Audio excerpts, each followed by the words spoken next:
Welcome to Sex, Lies, and Consciousness with your luscious hostess, Mai Vu. Hi everyone, this is Mai Vu of Sex, Lies, and Consciousness Radio. And today I'm so excited. We have such a wonderful conversation coming up around porn and masturbation. Well, first of all, happy May. And I was informed that May is the month for masturbation. Ta-da! It's such a good month, I think. Anyway, so that's why I thought it would be really fun to do a conversation today on masturbation. And then when we started talking about masturbation, of course, porn goes hand in hand. Haha, no pun intended. Anyway, I'm excited to have this group of people with me. Most of the people I don't know, so I'm so happy to meet new players, new voice in the community to talk about sex and probably busting up some lies out there and then raising our consciousness together. And before we dive in, I just wanted to say that a couple weeks ago, I did a show on the female ejaculation, healing through female ejaculation. So that show went fabulously well, and we had so much fun talking about that part. And so if you want to see that, you can go to Sex, Lies, and Consciousness website, and it's right in the front. You can't miss it. Enjoy. All right, so why don't we just introduce ourselves? We'll start with Justin and work our way down. And Justin, introduce yourself and a little bit about the Good Man Project and why you're here on this topic. Thanks for having me. I got introduced to you by Lori Lothian, who is also an editor on the Good Men Project. I'm managing editor there. We're a progressive men's magazine investigating what it means to be a good man in the 21st century. We talk about everything from men's health to social justice. Wow. That's it makes me want to have a whole conversation around that, so you'll have to come back. Oh, I'd love to. Thank you. We can't just end right there, right? So thank you for doing your work in the world. That sounds really awesome. Thank you. And then Lori, introduce yourself, darling. Yes, hi. As Justin said, I work with him at Good Men Project, where I'm a contributing editor, and I'm a former editor at Elephant Journal, where I was working on the love and relationships section. And I am the publisher of Rebel Sex, which is a new magazine launching this June. Ooh. And it's really about reclaiming our inherent sexual innocence. And so there's something more exciting than a call about masturbation and pornography, especially since I want to talk about what conscious porn looks like, because my magazine is very much about conscious and sacred and erotic sexuality as opposed to the purely pornographic. So I'm happy to be here. Thank you. Totally. Excellent. And let's see, and then to my right or my left is my friend Stephen. Stephen, go ahead and introduce yourself, honey. Hi, everybody. I'm Stephen Schomburg. I'm a sex coach in Denver, Colorado. I counsel people on sexual relationships and addressing their desires. Excellent. And Stephen's going to mute himself because he's in a very noisy background, but a lot of time I can speak for him. Like what he didn't mention is he also has a bent on BDSM. So if you have that bent, you know, he's like the perfect coach for you. And then last but not least, Zach. Tell them about yourself, honey. Okay, sure. Hey, everybody. My name is Zach Slosher. I am a spiritual mentor, consultant, and writer out in the San Francisco Bay Area. And I don't have a little banner at the bottom of my screen because Google Hangout keeps kicking me off, and I try to put that up. But if you want to visit me, you can go to my website at deeplife.com. Yeah, so it's nice to be here. Thanks, Mai. Awesome. And I was telling everyone that this whole conversation really started with Zach, because Zach was introduced to me a couple months ago by a friend of mine, and he told me about his concept of conscious porn, and I'm like, conscious porn? What the hell is that? So anyway, we actually did a radio show on that, and it was really entertaining and also enlightening. So Zach and I wanted to do some more conversations around that. So I'm so glad to have the rest of you here to expand on this conversation. So shall we just start with porn, or should we start with conscious porn? Well, I have a question for Lori, actually. Great, there we go. What's not conscious porn? That's a really good question. I feel like I'm in a game show. Well, maybe we can all take a shot at answering that but too. I do love the question. It's a great one. I mean, to me, the cultural shadow version of porn, where we seem to have, repress our sexuality into its kind of a shame box that slips right out the other side, as what I consider mainstream pornography. And mainstream pornography isn't wrong or bad. There's nothing wrong with it. It's just not the full picture. It's not the complete range of healthy, enjoyable, loving, sexy, hot, erotic, kinky even sexual expression. It's missing the element that I would call mostly the erotic. You're always watching it from the outside. You're never really invited into the story. Oh, you could be, but I mean, you could imagine yourself in the story. But the venue, the format of modern pornography, it's very much an exterior angle view. You're watching it like out here. You're not brought into it, and there's not a lot of subtlety. But it's a good question. I have to really think about it more. Thank you. I'd like for us to all answer that, actually. What do you think, Justin? Is conscious porn to you? Or is there such a thing? I think that it can be produced with consciousness and consumed with consciousness, and that it doesn't necessarily have to be the same thing. I might very carefully choose something that somebody else considers unconscious porn. I guess it's in the eye of the beholder. Let's see. I'll take a stab at that. I don't really know, actually. It's actually really new to me. I mean, for me, it's like, I think, so for me, it's like, does that mean that if I can be open about the fact that I watch porn and didn't have any shame around that, does that mean it's conscious porn? If I have choices around it, like I could turn it off, I could turn it on, I don't have to have it, but I like it, and I don't need to have it all the time. I just do it once in a while just for fun. Does that mean conscious porn? I don't really know, but I love the questions. What is conscious porn? So that's my answer. How about you, Stephen?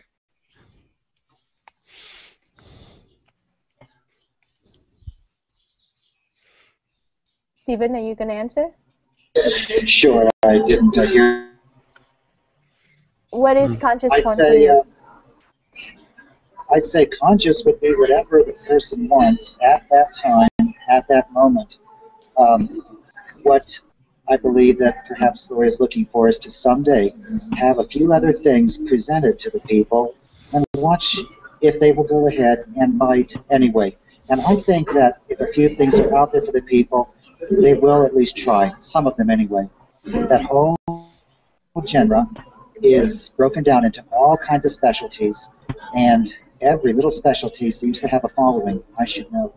So I think a little bit more consciousness, as in a little bit more mindful, perhaps, people will start picking up on it as long as everything else is available out there and everybody is able to find what they want. That's not always the easiest thing. Thank you. All right, sir. You started the question. What is conscious porn to you? Yeah, I think I'm mostly along the lines of what Justin said earlier. The whole conscious porn exploration for me started with like, okay, I'm watching porn, but I don't feel good about it. Is there a way to feel good about it? Is there a way to do it with intentionality and awareness and that's an ongoing exploration, but I'm finding that there is. So it seems more about the way of relating to whatever the it is than the it itself, than the porn itself. And I also think there's something, too, about knowing the difference between this is porn, like a movie that I'm watching, and this is real life, and that my expectation here doesn't come from there, like can really make that distinction. I think that's easier said than done. That's really, yeah, that's really interesting. And Lori said the same thing, and I just sort of like noticed that again while I was masturbating yesterday as part of May, and also just as part of pleasure. And and then blogging about it was the difference between what it feels like to watch an image, sort of like third personal kind of porn, and what I project onto what's happening on the screen, versus what it feels like to actually be doing sex myself with somebody else. It's kind of like the first personal experience of it, which is often much more complicated or boring or not as satisfying, or just much more emotional. And there's like a real person over there to like my fantasies to like bump up against reality, rather than on the screen where there isn't that kind of feedback. So I think that difference is really important. At least noticing that what I'm projecting onto the screen might not actually be a real part of having sex with somebody. Absolutely. Porn is a fantasy, and the reason why it's not good sex education for teenagers is because they're very concrete. But as long as you approach porn as an adult knowing that it's going to be a fantasy, you can either pursue it as something escapist, or you can pursue it as something inspirational. Yeah, but it's so interesting. I've been talking to more people now that come out because they know I talk about these things, and they start talking and sharing, and they're like, yeah, both as the person themselves and the girlfriend of the person, like so-and-so learned about sex since he's 13 from porn, and this is how he thinks sex is. Frankly, he can't make a distinction, and so it's up to the girlfriend to have to be the wet rag to tell him that that's not it, and then it's like, is it or is it not? Go ahead, Okay. Lori. Jump in. I just wrote an article for Good Men Project that's coming out on the weekend, and it's called "The 5 Unrealistic Sex Moves Men Learn in Porn," something like that. And it's a really important thing to look at because I have been with several men in my life, and what they picked up from the porn movies is so unrealistic. It just really doesn't work for a lot of women, and like the whole cum shot thing at the very end that they now have become, it's become an. By the way, that's unconscious, right? It's become a formulaic standard for how to end a porn movie, with the girl so happy to have all this cum on her face, so just thrilled. And that's just one example. Not that it can't be sometimes enjoyable or fun or erotic or fun, but it's just one example, right? I got 5 of them. So I have a 23-year-old son. We're still coming down from that first one. Seriously? Can you imagine? I have a 23-year-old son, and what am I supposed to tell him as his mother? Don't come on your girlfriend's face unless you really work it out. Just tell him to ask first. That's what in the article, that's what I said. You better ask first. Well, now I have to tell you or that anything else. I have to bring in the other thing where, too bad he's not here today, but another friend of ours, a sexualized and consciousness enthusiast, Paul Hess, he has shared many times about how the Taoist teaching and how important cum is for a woman's health and vitality and beauty. It's like the best cosmetic product ever. And not only Paul, you can't blame him because he's a man, but my girlfriend, who is a top of the line escort, says the same thing. She's like, "Oh, May, you don't understand. I rub that all over me, and that's how I keep my youth and vitality." And it's just kind of like, hey, maybe the cum shot, it should be a normal thing for us women, Come on, jump in here with me. You want it. I have several lady friends who have told me very similar things along what you just experienced. I listen to them and I take it all in, and some of them have been pretty naughty. You didn't take it all in. You spit it all out. And you're like, get down there on your knees, bitch, right? Okay, I take it in. And there's nothing wrong with wanting that. The thing is that I feel like when I've been out there in the world looking for partners and looking for porn, I'm not expecting to find something that matches my life. And this could just be because I'm trans, but I think that actually this expands beyond people who are trans. I think that a lot of people are finding that people in porn don't look like them or like their partners. I was talking to a friend today about the fact that I was going to be on this panel, and she's in a very happy relationship. She and her partner are expecting their second child, and she was telling me, when we are in the middle of it, when we are in the middle of passion, we are the sexiest thing on earth. There is nothing in the world that can compare with us for the heights of passion. You can't top this. But I wouldn't want to see a picture from the outside. It's not going to look like that at all. We don't look like what people look like in porn. I'm pregnant and, you know, everything. They're not porn stars, and neither am I, neither is my husband, neither is anybody else that I'm having sex with. Well, some of them are. But the point is that when we're having sex, it's not going to be for somebody else's consumption. It's just for our own enjoyment. And as we were saying before, the relationships between the visual image and porn, and then perhaps what we fantasize about when we masturbate, and then the actual sex that we have with somebody else. These are all very different things. And I think that they have relationships to the rest of our life, but they're not going to be mirror images of one another. Yeah, and what you just said remind me of the one of my thing is, you know, my boyfriend loves to watch porn. He's 64, and he used to have like a whole library of porn. and one of his favorite things to do is to watch the live one with real people doing it. I tell you, as quote-unquote conscious as I think I am, I don't get turned on by real people. I think they're ugly, right? I get turned on by the fake boobies and you know, the big hair and all that shit too. It's like, it's just hopeless, you know? It's like, I don't know how to separate life from reality when I'm trained that way. You know, when I first saw porn, I was disgusted by that image. But now, you know, I look at my body and I'm like, oh, I'm getting older. I'm starting to sag. I'm not pretty. It's in here. I can't scrape it out. May, I would love to see you in one of those, just the way that you are. I really mean it.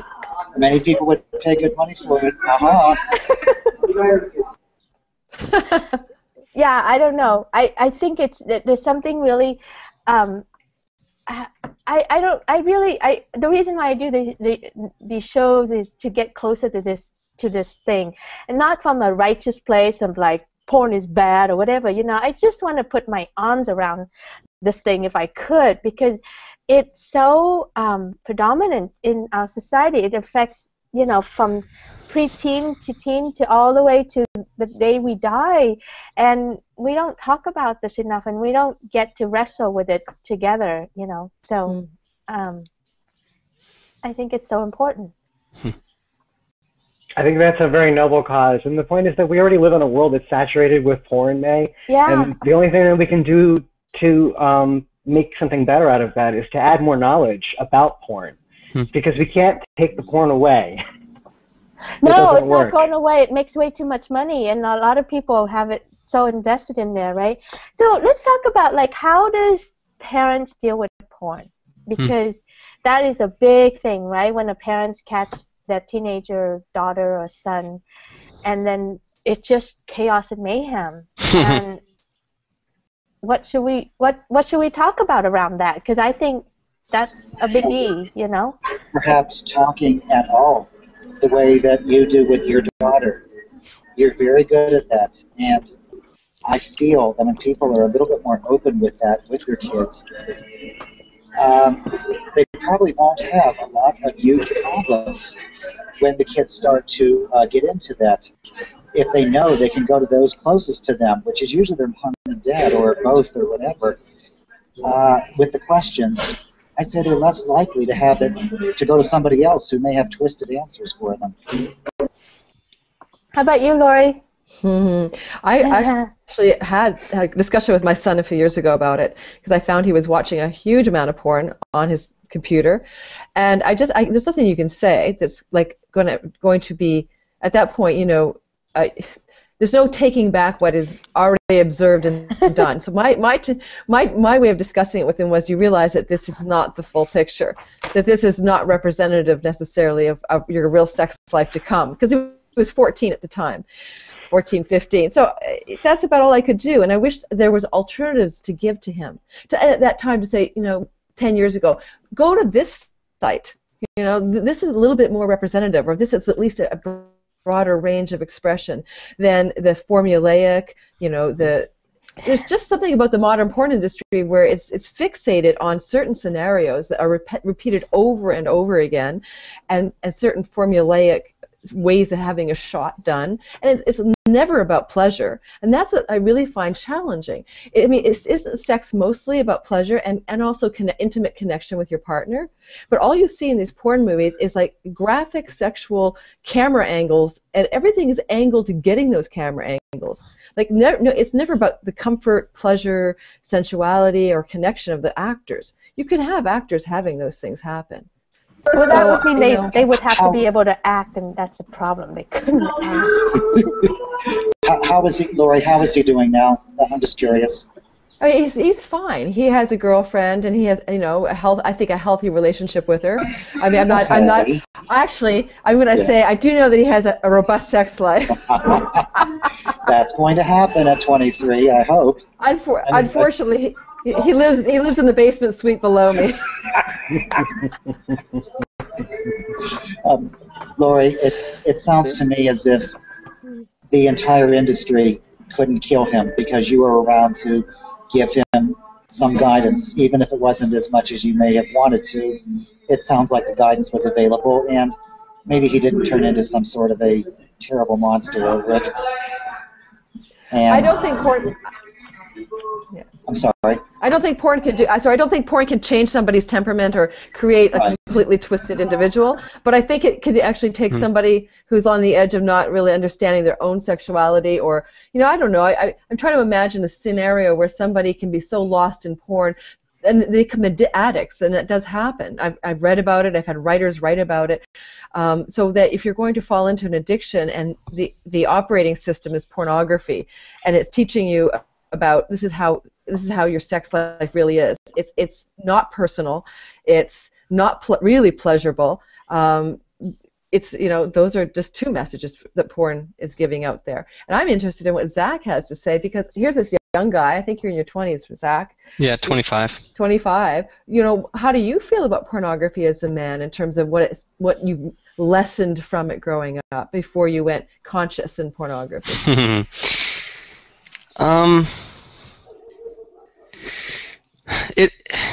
The question isn't striking me as like particularly. When I remember from my early experiences with porn, and I really like what you're doing with Rebel Sex. You said sexual innocence, because that was my first experience with porn. Like, so much excitement and a feeling of like magic and like power and like curiosity and wonder. But then there was some other stuff that I don't think was necessary, like deep shame and like secreting myself away to the computer room in my parents' house when they weren't home, and like looking out the window to see like when their car pulled in the driveway and that sort of thing, which actually more than anything trained me to come really fast, and then hold my muscles, and like be tense about it.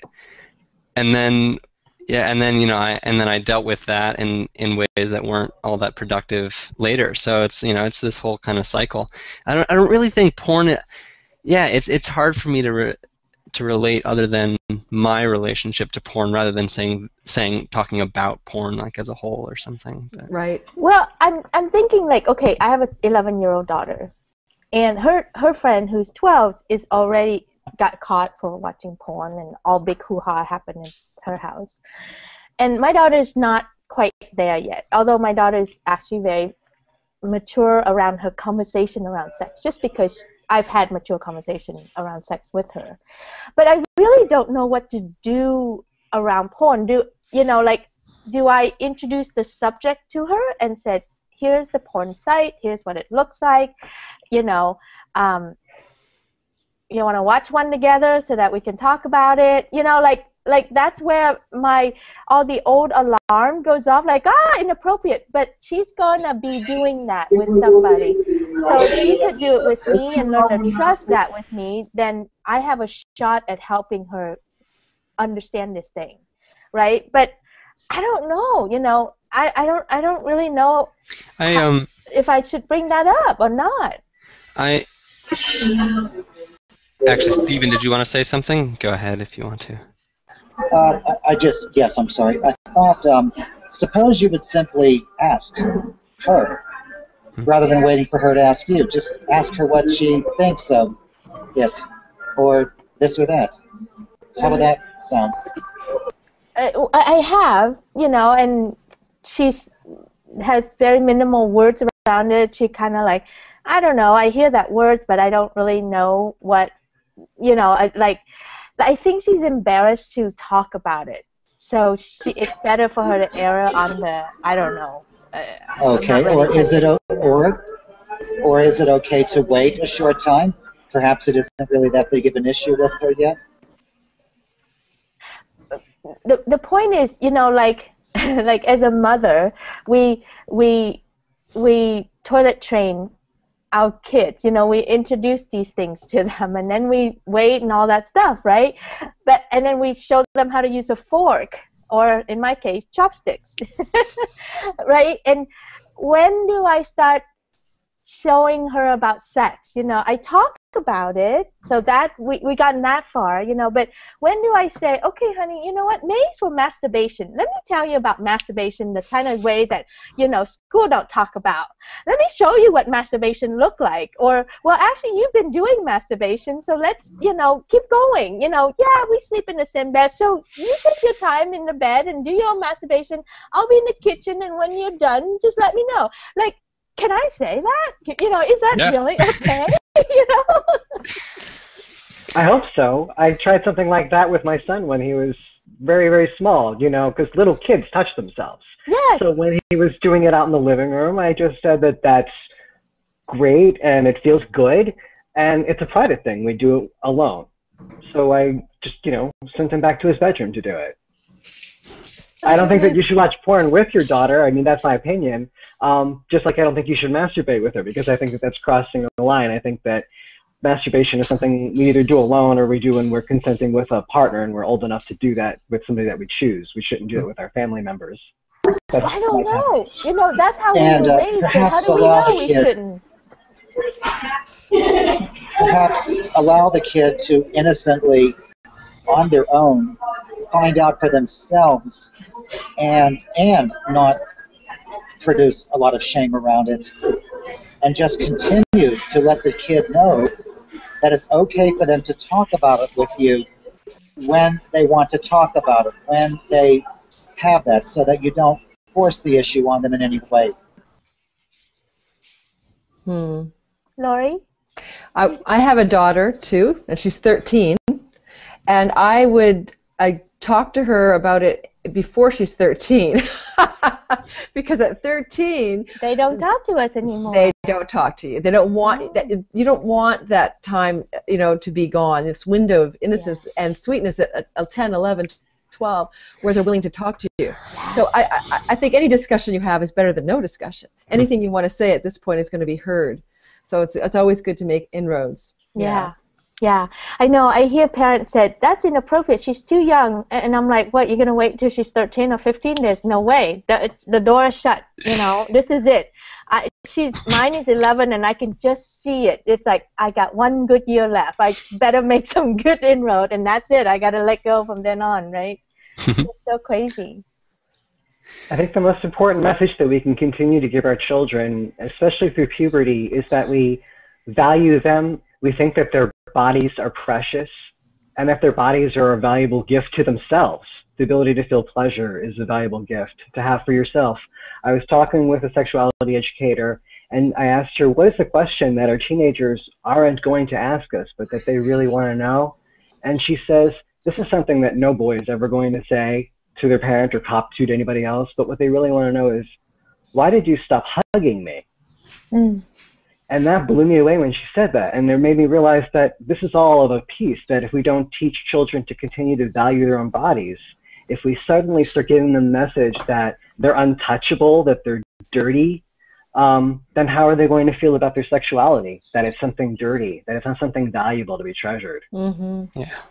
Well, that's really, I mean, I'm so right there with you until my girlfriend just told me this story literally this week. She said, and her daughter's, my daughter's best friend, and we have similar parenting ideology. And all this time, she spent all this time to tell her daughter how beautiful her body is and how beautiful her period is and what a blessing that is to be, you know, a woman and can carry a child, or blah, blah, blah, blah, blah, all that stuff, right? Dad, the kid has a period. And let me tell you, she is like, get this thing away from me. My body is dirty and disgusting and shame and you know, and she is throwing everything away that my As long as the child is allowed to have the feeling, yeah. even if the feeling is based on something else, and even if it isn't logical, and even if it isn't right, the feeling is valid. Especially, that is a very difficult, touchy subject for anybody in a natural way, no matter how they were raised. So honor their feeling, and then help them through the rest of what caused it in the first place. Absolutely. I totally agree. And I just wanted to raise that, you know, as the parents, it's just these questions, in fact, I even was afraid to even talk about it publicly, because I'm afraid that if I talk about it publicly, it may sound like I'm free and loose with my daughter, and they might take my daughter away. I mean, it's just so freaky, you know, like you just never know about these things. So anyway, so let's talk about masturbation, since it is May. So, I masturbated today because of May. I agree with Emily, Zach's friend, to do that with them, and today I actually masturbated with porn because of the conversation today. I'm like, what not? What the heck? Let's go watch that, you know, and see what it's like. So, tell me about your form of masturbation. What's your favorite? I've been recently. I've been watching a lot of MMF videos or MMMMMF videos. So that's lots of men. Yeah. On one woman. So like a gangbang. No. No. There you go. Not like, I mean, yeah, yes. Well, okay, so the nuance here is like whether the woman looks like she's enjoying it or whether the woman does not look like she's enjoying it. And the ones I'm into are the ones in which it's actually an attraction to the power that I feel like the woman is holding in that situation, where there's multiple men attracted to her and giving her attention. I think it's beautiful, and I'm also, though, it's interesting getting. This is sort of like for me. So for me, we had this conversation, May, when we did the radio show. I was telling you how introspective watching porn and masturbating is for me. And you said, you know, for you, it's all about getting out of your head and into your body. And for me, what comes up in my head and in my body is so interesting that I sit with it while I'm touching myself and watching the video. So what I was noticing recently was that actually there's this huge underlying level of shame which has been driving the kind of porn that I watch, and including and I enjoy it, but I discovered a new level around watching all these men with this woman around, like kind of the woman being powerful but giving my own power away to her, a sense of value to her, projecting kind of perfection onto her, and losing my own sense of integrity and self-respect in it, sort of like calling up a sense of perfection and from fulfillment, and then throwing it out onto her, this woman in this image, in order just to feel it like in my heart and in my belly in those moments. So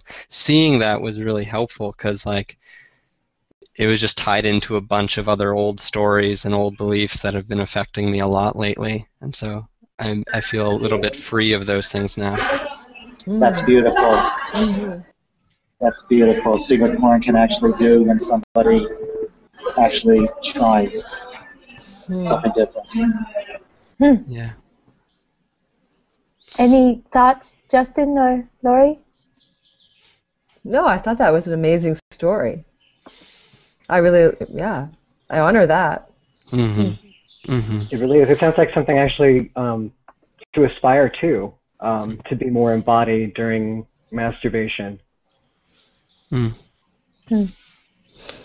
It's intense. It's not always. It's not just pleasurable. It's definitely like painful and like and longing and like shame. There's shame in it, but like that's all there too. That's all there too. I looked at another picture of a young man. I couldn't see his head, but I knew that he was a young man because of the source of the picture, probably in his 20s or something like that, with this huge penis, huge semi-erect penis, and there was so much shame, but there was so much but it was like, I don't know, it was just like facing that, like feeling that, rather than avoiding it, was better than not feeling it and avoiding it.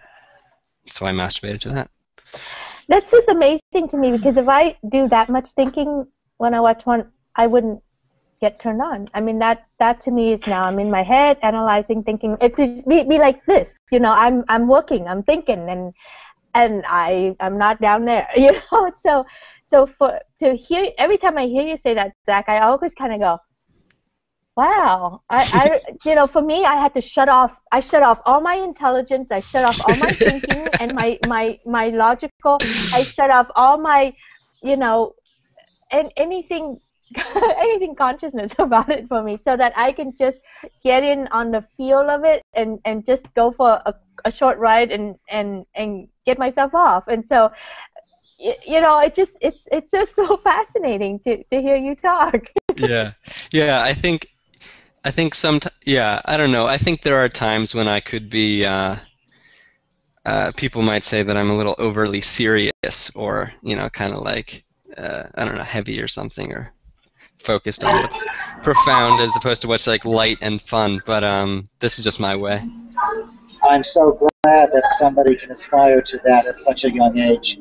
Something like that would take a long time, first to overcome the more difficult and shameful and negative things, and then take some things that could be quite questionable and turn into something beautiful.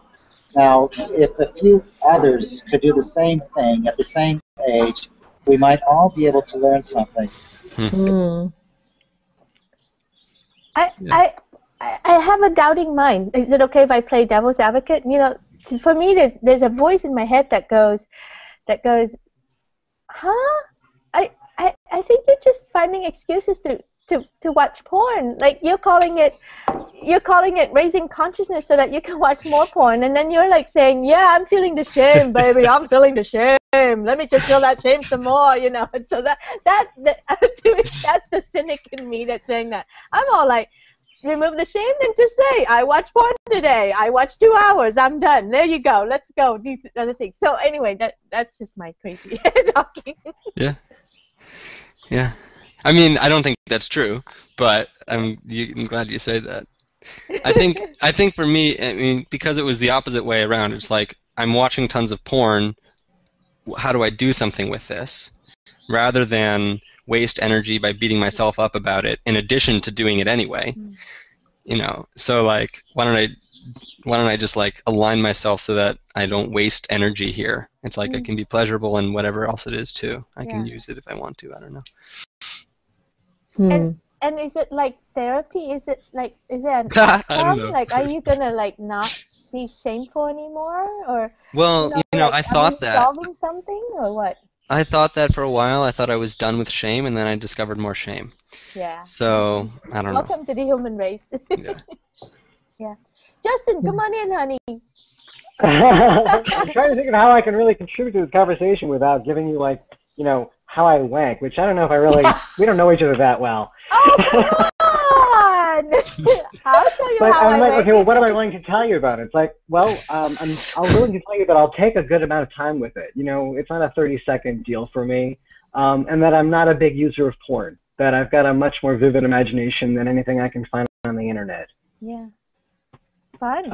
And that shame is not isolated to images in porn or to using pornography. I mean, I can come up with all kinds of shameful imagery. I'm somebody who has deep respect for other individuals, for other women, and so like when I think of my masturbation fantasies, like, well, they're very objectifying, and humiliation can be a huge part of them, but it's all in my imagination. And when I'm out playing in the real world, I play by the rules of safe, sane, and consensual. That's the difference. Yeah. When I watch porn, I start to compromise that because I'm watching it with a meta filter on. I'm not just watching it thinking, ah, yeah, that's hot. I'm thinking, is she enjoying that? Is she trafficked? I mean, I'm serious. I want to know if I can't be sure that if I'm watching porn on the internet, that the people involved, especially the women involved, are there of their own free will. I can't feel good about it. Yeah, I hear you. I think that they're on free will because of the money, but I don't think that. I don't know. Now we're making up stuff around them. All I know is I watched one documentary about what happened, you know, after porn or whatever, and this woman who was like top star and all this stuff, and people go to conference to see her because they say, out of all the porn stars, you're the only one that looks like you really enjoy yourself, and she's like, yeah, that was an act, stupid, you know. So I'm kind of like, you know, it's good acting. Yes. Yeah. So I learned not to do that because it's such a downer when I'm the girlfriend and my boyfriend is watching and I'm going off and like, is she really watching that? And is that a thing for her? Oh, come on, woman, don't do that. And, you know, I just have to learn to like shut all that off and just go ride that hard cock, honey. Just be quiet and ride it and enjoy it. There you go. Oh, yeah. I'm like Justin when I watch porn. I can't watch it without analyzing it and going into like, you know, a commentary in my head, right? And about like the stupid stiletto heels that she's wearing with nothing else on. Or that knee breaking position she's in, which is, you know, really bad for your tendons or something. So I actually don't use porn to masturbate. And I had an experience. I did tantra, sexual tantra, and Kundalini yoga for several years, and the experience of that transmuted my sexual experience of masturbation from one in which it was fantasy based into which it was simply pleasure based. And what I mean is that I can actually, I don't fantasize. I simply experience pleasure. And I guess I can fantasize. It's not like it's a taboo. It's simply that I don't need to fantasize to get off. And where that is changes in my sex life with my partner as well. Because of this, I can't explain it. It's something that happened through the Tantra, through the Kundalini activations in my yoga. It just became that the pleasure was so primary and is so potent that the fantasy material is taking me away from the moment. Like the moment I am here now in my body with you, experiencing this.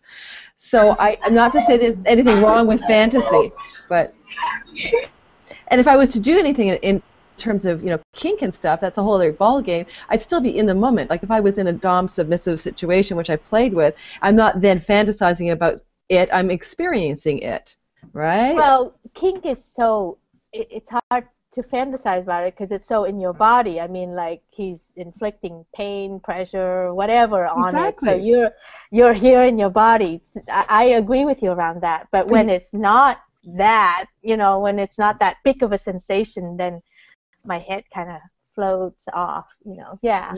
I think that's a very good point. That's why a lot of people who are into the BDSM community probably are experiencing fully present moment sex. You know, maybe for the first time if you're new to it, as opposed to fantasy sex. Yes, right at the point of contact. A lot of the mindfulness, focus-based things. Right at the point of contact and having the feeling. And it's interesting too because in BDSM sex, the kinky sex, the fantasy is created in the physical space for you. Like it's taken out of your mind and making the whole environment into that fantasy for you. So you don't have to go here to find it, because you open your eyes and you're tied up and you're quote unquote being raped or taken or whatever. Yes, and maybe many others at the same time even. Yeah, so for me, I don't need to fantasize, because the fantasy it become real. Yeah. But now you're talking about when you're having sex with somebody else. If I started fantasizing then and I realized it was happening, I would feel rude about it, and I would try and get back to the moment. I fantasize when I'm alone, because the things that I would like to do are not things that I do alone. They're things I would do with somebody else. And so that's why I would have to have fantasy involved. But then if there's somebody else there, hopefully I'm doing the thing that I would have fantasized about if I were alone. Or not something, but something good. Well, I'm just kind of curious. I wonder if you would play with me here, all of you, like, what do you fantasize about? Because I realize as you're talking, I'm like, one thing that I find it odd is, like, I tend to fantasize to be the man in the scene. not the woman in the scene. So somehow that makes it hot for me as a woman. So I don't know, and so what do you fantasize? Oh, well, Lori doesn't fantasy, so you'll have to talk about the breathing part. Like, show us how to breathe it, honey. I can tell you what I used to fantasize about. Okay. I used to fantasize a lot about having sex with women. I am bisexual. And then I lived that out, anyway. And so then it's no longer a fantasy in my head. But it's also that, again, for some reason, I could be an anomaly. In the tantra world or something, but for something happened that shifted my focus around my own sexuality, masturbating, right? It's just the pleasure is the primary focus, and the fantasy doesn't show up. So I don't know, that's all I can say, but I used to love women fantasies because, I like women. And it was a big one for me because it was forbidden and it was untouched. And I think that's where porn, by the way, serves us, is it brings us in touch with our forbidden fruit. And that's what it maybe has value for. And we use it in fantasy springboards. How about you, Justin? What do I fantasize about? I'm a switch and I'm bisexual. So what I fantasize about varies. I like to have a lot of fantasies. It's like, wait, let me go to my this compartment in my brain right there. Well, that's the nice thing about fantasies. It can just evolve. I can start by fantasizing maybe about a man fucking me, and then it evolves, and now suddenly there's a woman in the picture, and I'm fucking her at the same time. And that's something that's very hard to do in real life. Yeah. But that would be something I very commonly fantasize about. It's hard and it's messy and it's complicated and somebody mostly might it's complicated as far as like scheduling and emotion. Yeah, exactly. Everything else can be worked around. Right. That's the thing with fantasies. It's a lot easier to execute in here. How about you, Stephen? What do you fantasize about? Yeah, actually about just dropping in and sinking in with just the beauty of all the beautiful spiritual and loving, I think it's a better word, connection with whoever it is. Just the beautiful things that can be happening. That is what I see. I tend to see that with women that may not quite look the porn star part. So that would just feeling it and feeling the loving connection all around. I tend to fantasize about that quite a bit. Thank you. Wow. And you, Zach? I don't know. I don't know.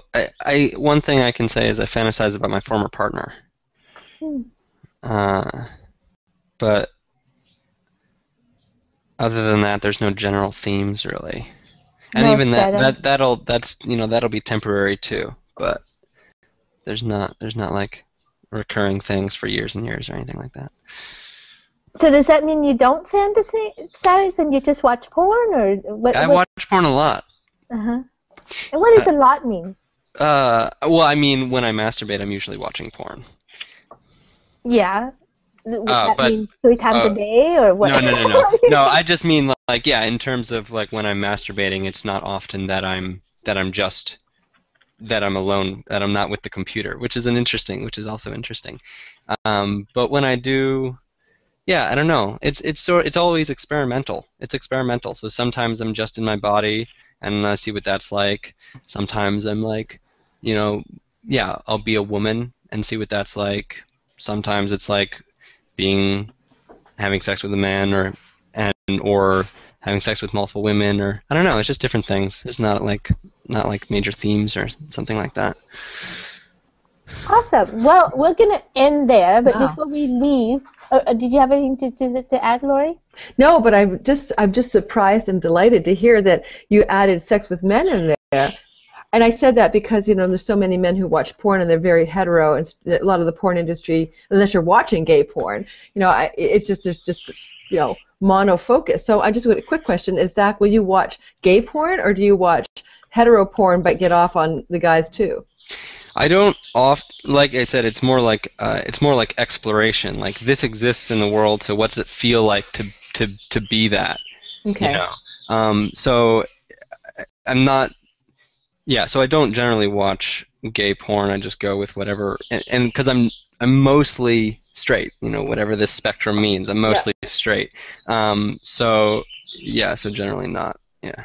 So, okay, that's really cool. Sounds like you're a real explorer of yourself. Yeah. And that this is like a big, like, you know, like like an African explorer going off to find a, you know, what's in the middle of the jungle. Right. It's a lot about energetic dynamics. Yeah. And it's a lot about, like, it's not like being with a man. It's like being fucked. Like, what is that?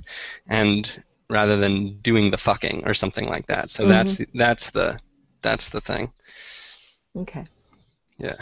Being the That's the feminine. great thing about Being the masturbating. feminine, You can go and try that by yourself, no risk. You know? Right. Yeah. Yeah, but sometimes risking is fun. Why don't we take a few moments each to just share with them what is it that you want the public to know about your project, and you know, just briefly, and then just invite them, you know, to, I don't know, for more. So if they want to know more, go ahead, Justin. I work for the Good Men Project. We're at goodmenproject.com, and please come check us out. And what's it about, honey? The Good Men Project is men sharing their stories, talking about relationships, sexuality, health, community relationships, mentoring, sports, being a father, being a husband, every aspect of our lives, how we interact with technology, finding balance between work and life. We ran a letter recently from a father who caught his son watching porn on the computer, and he sent him a letter back that was really very sweet and was not shaming at all, and gave him a way to come talk to the dad about it, which I thought was really nice, and it's been very popular. Mm-hmm. Nice, nice. If you have that letter, that would be great. If you share that with me, and I can post it. Will do. I'll post a link on it. How about you, Lori? Okay, well, I am a publisher of a magazine that doesn't exist yet, but it will in June, the middle of the month, and it's called rebelsex.com. And Rebel is a French word for rebellion, R-E-B-E-L-L-E, but it also means to rebeautify, if you break down the words. And I'm looking at rebeautifying sexuality, and I kind of made a little statement about embracing the erotic creature in each of us in the manifesto for the magazine, and I actually believe that. I think that we need to learn again what it is to be erotic as opposed to just sexual, and the focus of the magazine includes eroticism, but also everything under the sun. The kink community is in there, fully embraced and welcome, along with hetero, gay, bi, lesbian, everything. So it's a kind of a smorgasbord of sexuality with a kind of innocent and erotic spin. Awesome. You can find me on rebelsex.com when it's up. Keep checking it out. Yay! Thank Thanks. you. And I'm Mai Vu, and I do a radio show called Sex, Lies, and Consciousness. My hope is to talk about sex any which way, however we do it, so that we can hopefully bust up some lies that we may have inside our head that we didn't know about, and then raising our own consciousness. I'm not trying to make anybody do anything like me. I just wanted to raise some consciousness and conversations around that. That would be so much fun. And I'm especially, you know, passionate about how do we do this, a better job of guiding our children through the sexual crazy forest there that they have to maneuver through. Anyway, so you can find my radio show on sexliesandconsciousness.com, and I broadcast on Blog Talk Radio. All right, Stephen, how about you? Yes, I am available at baronsteven@gmail.com. I teach sexual meditation and counseling people with relationships and helping those come out to the world with sexuality. Often those who have repressed or simply ignored their feelings for years or decades. And I'm available for all the counseling on that or anything in the desire-based area. And I also go towards the dark part and the kink as well. Dark but good. Mm-hmm. I had the pleasure of doing a session with Stephen. He was assisting me as I step into my dominatrix priestess self. It was quite beautiful. I had so much fun. That's cool. Yeah. Okay, Zach, how about you, honey? Okay, so I'll give you two websites. The first is my personal website, adeeplife.com, adeeplife.com. You can find me there if you want to do mentoring. My mentoring is broad. It's not just on sexuality, but it's about basically going deeper in life. Writ large. You can visit my website for more info if you want. And then the other is if you want to see some of my and May and some other people's writings in May about masturbation, then go to themblog.tumblr.com where we'll be writing all month. Awesome. I'm thinking of doing videos. Nice. Yeah. That'd be cool. All right then. Okay, the next Google Hangout that Sex Lies and Consciousness Radio is going to present is on body shape. So I want to talk about how we see our body and all that stuff, and we thought that would be a good follow-up from this porn conversations and how we compare ourselves with porn stars and youth and aging and all that good stuff, and pooping and peeing, sex and all that, like all that stuff that it's just like, we don't talk about, and God knows, I hope I don't fart while I'm having sex with somebody. So all those good stuff that so we do a Google Hangout, I think, at the end of every month, although this is the beginning of the month. So it's somewhere in there. So keep looking on my website for the next announcement for the next show. All right. And if you're interested in female ejaculation, check out my previous hangout on Sex Lies and Consciousness. Thank you, everyone, for being here today and for sharing of yourself. And even though we weren't that close, you still share with us how you wank a little bit there, Justin. I appreciate that. You're welcome, May. Oh, Justin. I hope we get a little closer. I'm open. Are you, honey? Oh, okay, good. Am I invited in yet? All right, everyone. Have a good week and good month. Bye. Thank Good luck you. with all your projects. Bye. Bye. Thank you.